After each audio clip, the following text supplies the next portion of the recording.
வணக்கம். சற்று முன் கிடைக்கப்பெற்ற ஒரு மிக மிக முக்கியமான செய்தி ஒன்று வெளியாகியுள்ளது. புதிய பார்வையாளர்களாக இருந்தீங்கன்னா வீடியோவை ஸ்கிப் பண்ணாமல் பாருங்கள். மறக்காமல் ஒரு சப்ஸ்கிரைப் மட்டும் பண்ணிருங்க. திராவிட முன்னேற்ற கழகத்தில் ஒருவர் கூட யோக்கியர்கள் இல்லையா? அதுவும் முக்கியமான பொறுப்பில் இருக்கக்கூடிய அப்பாவு, சபாநாயகர் அப்பாவு என்றால் உங்கள் அனைவருக்கும் நன்றாகவே தெரியும். கைது செய்யப்பட வாய்ப்புகள் இருக்கிறது.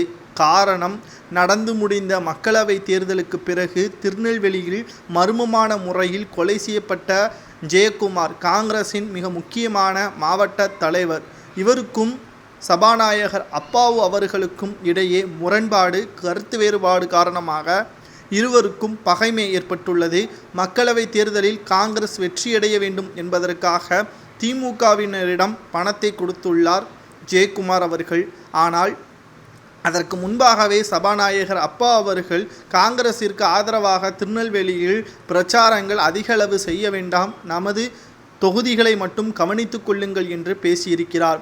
இதற்கு தனிப்பட்ட காரணம் ஜெயக்குமார் மீது இருக்கக்கூடிய கோபம்தான் என்றும் கூறப்படுகிறது. மேலும் சபாநாயகர் அப்பா அவர்களிடம் தனிப்பட்ட முறையில் பல லட்சங்கள் கொடுத்திருப்பதாகவும் அதை திருப்பி கேட்டபொழுது கூலிப்படையை வைத்து மிரட்டியதாகவும், இது ஏற்கனவே காவல் நிலையத்தில் புகார் ஒன்றும் கொடுத்திருக்கிறார் ஜெயக்குமார் அவர்கள். அது அவரது மரணத்திற்கு பிறகு அவரது அறையிலும் இதை நாம் கண்டெடுத்தோம். காவல்துறையினர் இந்த வழக்கை தாமதப்படுத்தியதன் காரணமாக இந்த வழக்கு சிபிஐ துறைக்கு மாற்றப்பட்டது.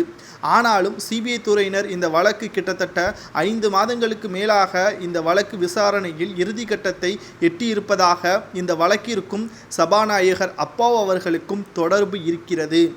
ஒரு சம்பவம் நடைபெற்றால் அந்த சம்பவத்தை யார் செய்தார், என்ன காரணம் என்ற அனைத்து விவரங்களும் சேகரிக்கப்படும் வரை அந்த வழக்கு விசாரணை முடிவடையாது.